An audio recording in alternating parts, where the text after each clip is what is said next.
है मैं तो थक गई কেন থাক গই এই হলো আমার ফ্রোজেন করা টমেটো আমি 50-60 কেজি টমেটো ফ্রোজেন করছি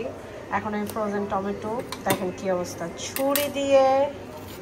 তারপরে ছেঁচুনি দিয়ে এই যে পিস পিস করে নিয়েছি মাছ রান্না করব তাই আমি তো রান্না করতে করতে শহীদ হয়ে যাব এত রান্না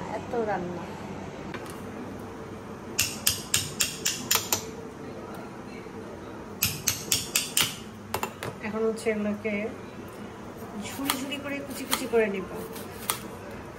আমি না ফ্রোজেন করাটা অনেক ভালো হয়েছে এটা আমি পুরো মাস জুড়ে খেতে পেরেছি যখন টমেটোর দাম একদম বেশি ছিল অনেক বেশি ছিল তো এটা শীতকালে হচ্ছে গত শীতে আমি ফ্রোজেন করে রেখেছিলাম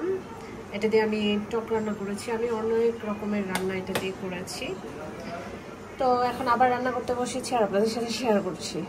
আপনাদের কার কার এরকম বদ অভ্যাস আছে বলেন তো কথায় কথায় হাত ধুন আর মুছতে থাকেন আমি বেসিনে রান্নাঘরে কাজ করতে আসলে সেকেন্ডে খালি হাত ধুই আর মুছি আপনাদের এরকম বদ অভ্যাস আছে থাকলে আমার সাথে শেয়ার করেন কমেন্টস করেন আমার তো ঠান্ডার ব্যারাম আছে ডাক্তার আমাকে বলেছে ঠান্ডা পানি থেকে দূরে থাকতে ঘাম থেকে দূরে থাকতে মানে পৃথিবীর সব কিছু থেকে দূরে থাকতে এটা কোনো কথা ঠান্ডা থেকে দূরে থাকলে এই যে টমেটো ফ্রোজেন টমেটো এগুলোকে পিস করবে রুই মাছ নিয়েছি লবণ দিয়ে ভিজিয়ে রেখেছি আর একটু ভালোভাবে ধুবো তাই সাথে টমেটোর ঝোল রান্না করতে আমার অনেক ভালো লাগে রান্না আমি অনেক ভালোবাসি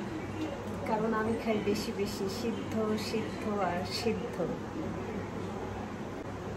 যারা আমার রান্না দেখেন আর আমার রান্না দেখে বক করেন এই রান্না খাওয়া যায় কিনা তাদের খাওয়ার দরকার নেই শুধু তাকায় দেখবেন আমি কিভাবে রান্না করি